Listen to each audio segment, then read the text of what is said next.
DR Congo Travelogue Part 2.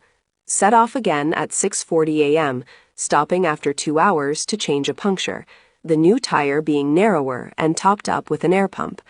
However, before I can wander off with my camera over to some thatch huts nearby, they say it's another risky road and to stay close, recent fighting having brought an evacuation, with few people here and my presence bringing an extra risk, so I just have photos taken with the group and give them my email address.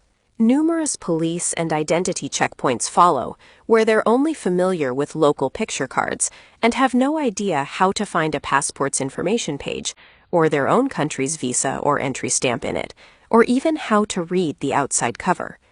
Even when they manage to hold the passport the right way up, they can rarely distinguish the visa from others for completely different countries issued many years ago, often starting to write down details from Russia or Nepal visas, or at least get deeply confused by previous DRC visas on other pages.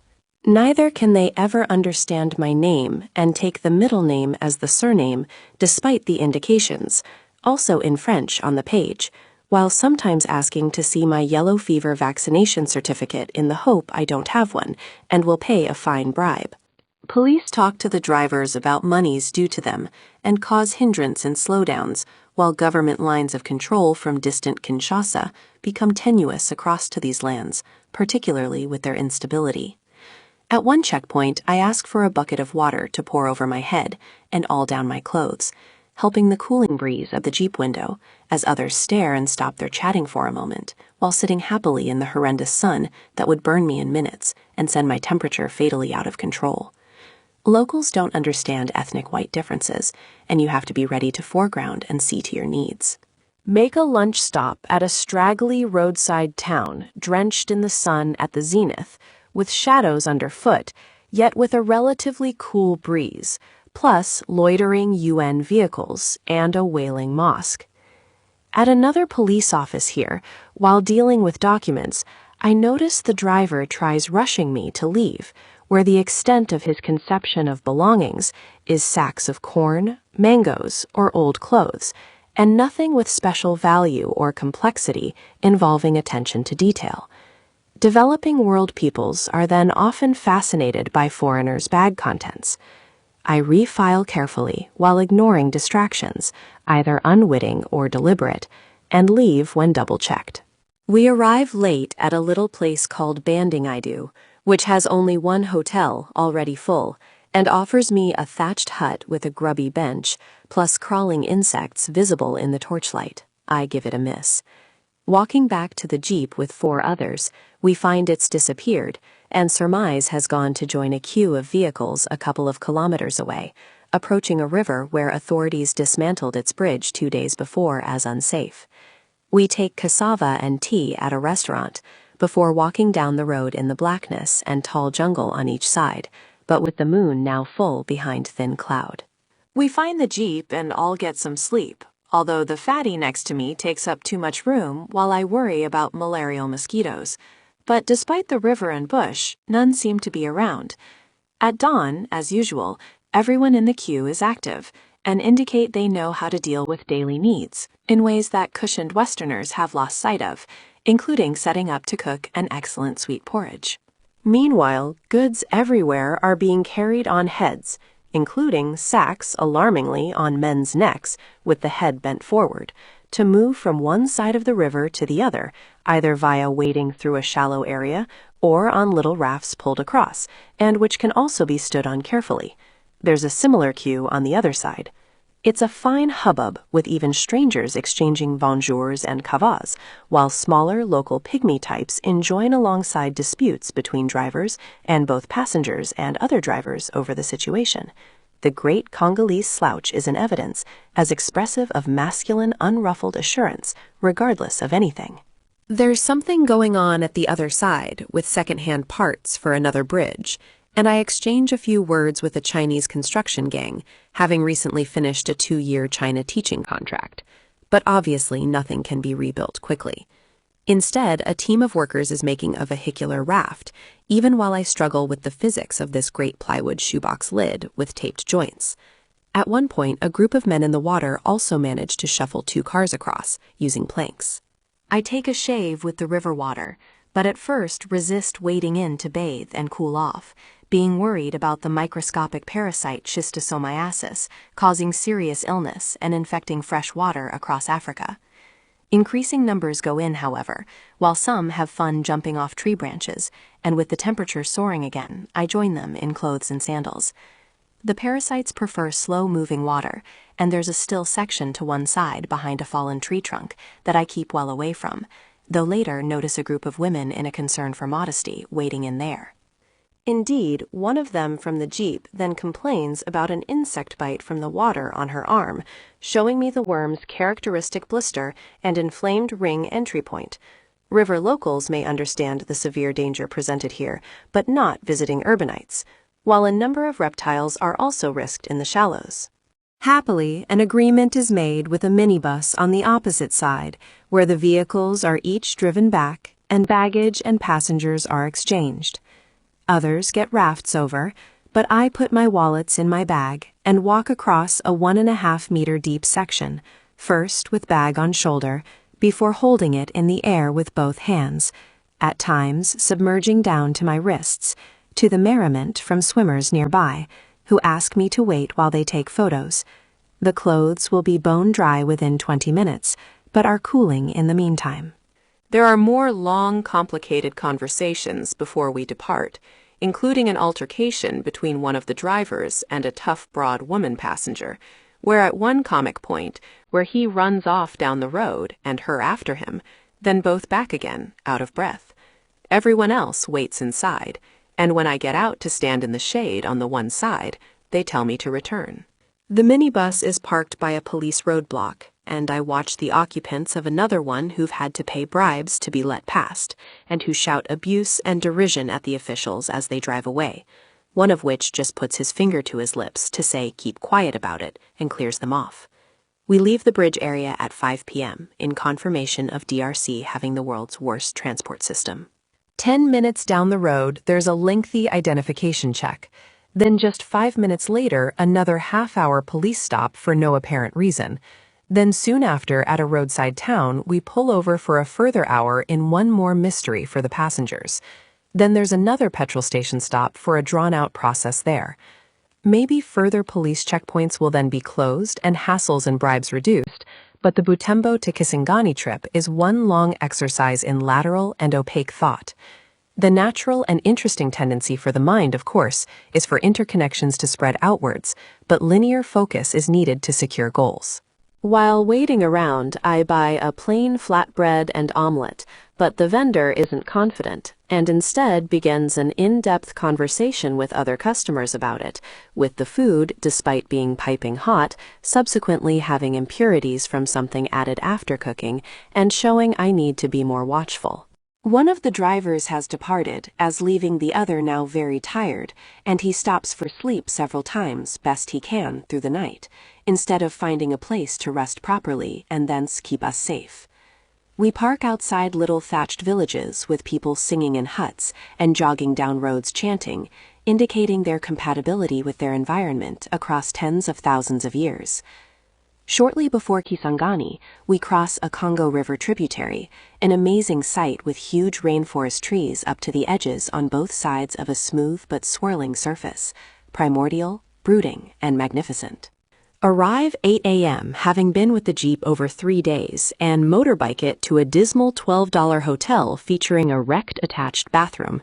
It's relaxing though, and I stay a few days and recuperate, having the basics of large water bucket and lighting at times, freeing the mind from fetishized ideas about material necessities of Western sales culture. When I ask for hot water for my instant coffee, which they don't understand, I have to ensure they provide from purified bottles, not the tap. The bed is supplied with a net above, so I don't have to get mine out, and mosquitoes' high-pitched swarming is heard overhead at night, coming and going at different hours, knowing I'm there and trying to get in. The risk period is between dusk and sleep time, so it's a good idea instead to spend the 12-hour dawn-dusk period within the net and read or write there when awake, and with almost no bites so far, I'm not taking my malaria prophylactics. I had treatment for malaria twice in West Africa in 2000. Kisangani is gentle, sprawling, colonial, with some Belgian palm tree boulevards and few people on most of the streets, but as throughout the country, having a self-assurance and contentment from being the heart of Africa, not the worst place to be stuck waiting for a boat to Kinshasa. There remains a wide temperature difference between sunny conditions and thick cloud.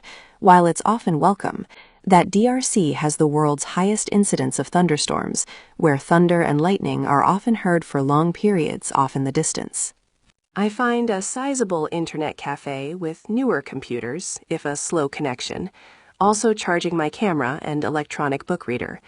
Then at the market area get a hat with a wider brim than I have, while most men wear caps. There's a colorful restaurant with air conditioning, but they don't know what they're doing, then try overcharging on their already high prices. A place aspiring to such standards is a foreign import, challenging their understanding, when normally there are only a few stalls selling cooked food, and everyone buys their own at the market and prepares at home. Street food in DRC, when you can find it, includes bread, cassava, rice, red beans, corn cob, spinach, fish, chicken, pork, grubs, cooking bananas, pineapples, oranges, omelette, peanuts, and apples, as imported and more expensive. The chewy grubs are bought writhing live before cooked and often mixed with vegetables, while small shops may have soft processed cheese for making crude sandwiches, plus old stock tinned food. I also learned to peel and suck sugarcane without bending teeth out of place. Along the port road, I find a series of grotty small ferries plus rusting, ugly cargo barges, which I later work out are pushed rather than pulled by the ferries. Many have gangs of men offloading from their holes, oblivious to the sun that also makes the metal surfaces roasting hot, and I get vague talk about leaving for Kinshasa in a few days. I'm looking for a barge with some space designated for passengers, as in pre-war photos I've seen, where I can set up my one-person tent. But in fact, I never see one anywhere in the coming journey, and instead only people coping alongside priority cargo. There are pirogues everywhere, and a mass of them together at a crossing point to Wagenya village over the river. Then, to my surprise, at the far end is a much larger and quality 3-deck ferry that has cabins with little attached bathrooms, offered for $200 and $300 to Kinshasa, and departing in 10 to 14 days, they say, called the MB Ville de Mandaka, after the city midway down the river.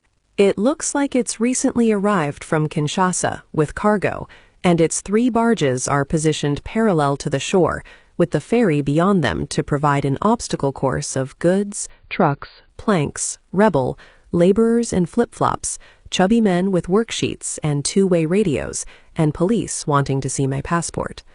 Walking across, I get out the way of a fight between one worker and a group of others, while the managers want to sell me a ticket right then, but I tell them I'm interested and will come back.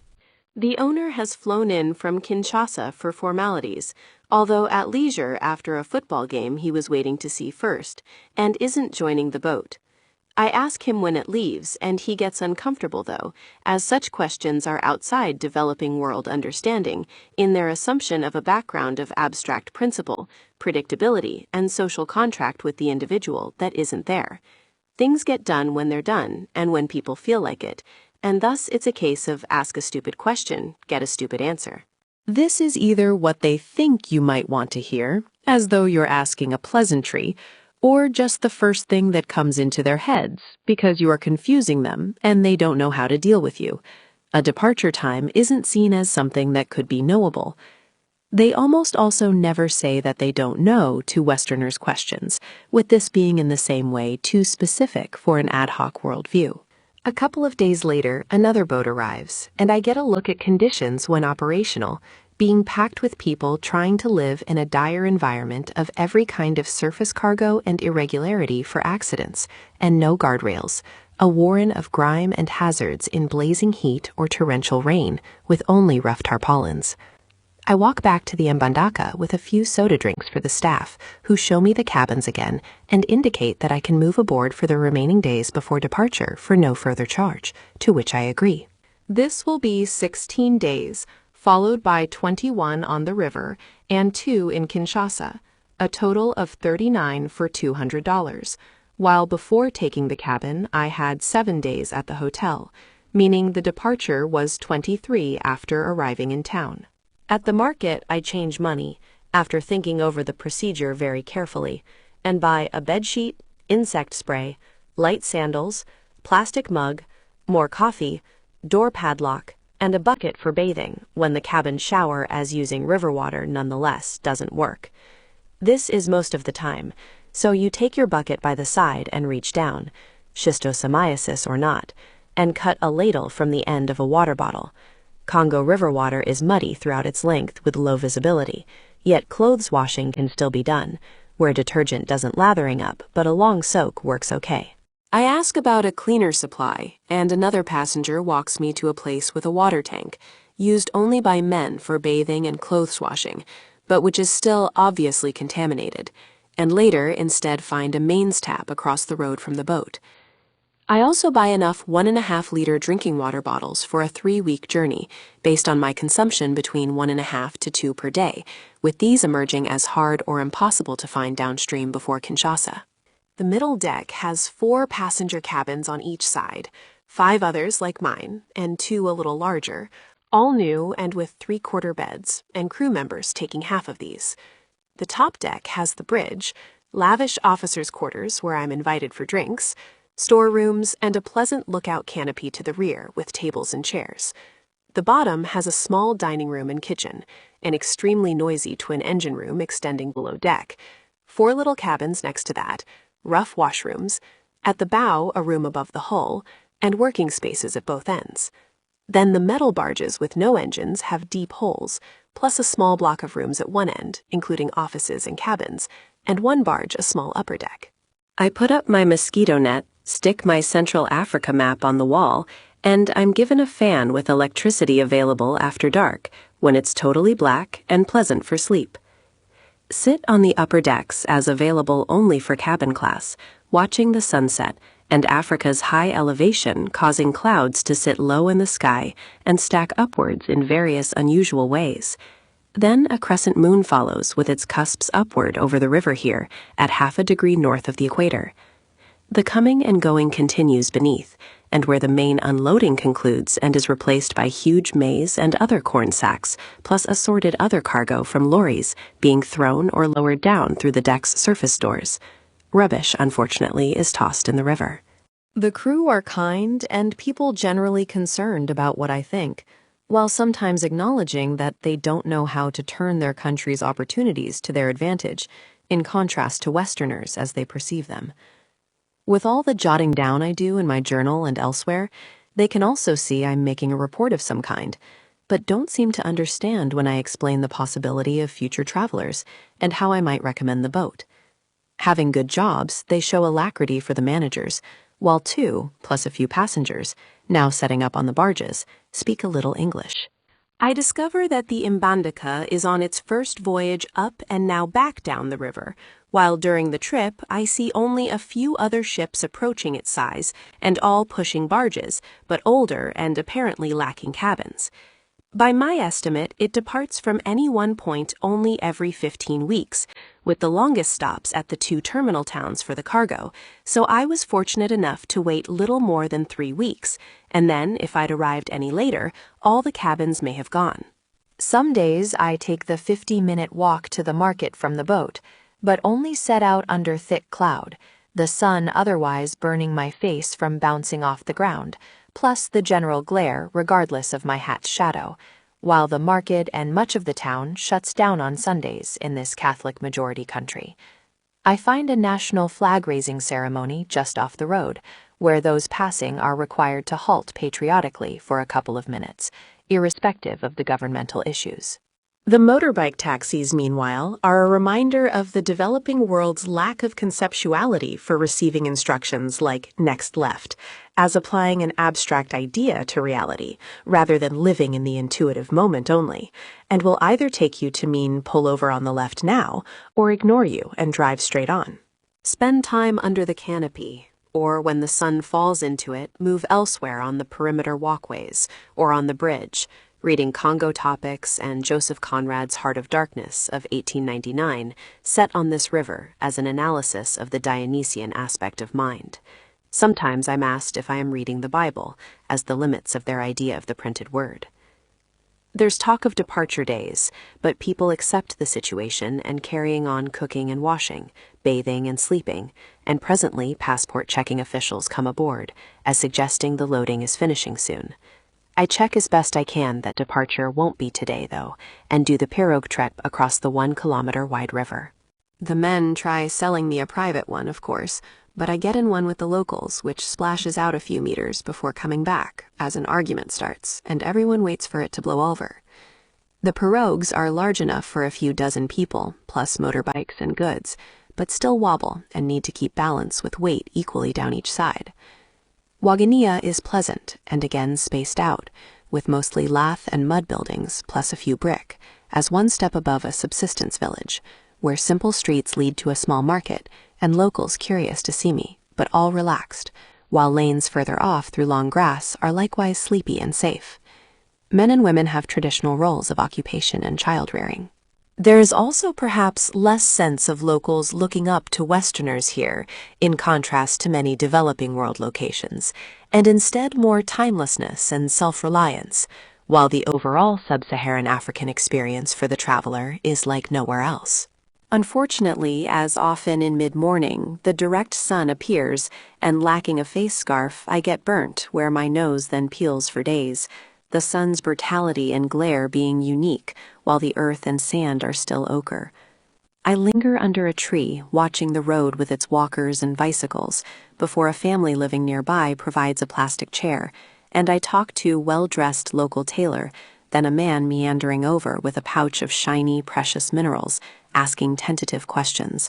I laugh and say it's big trouble, then make my way back to the river.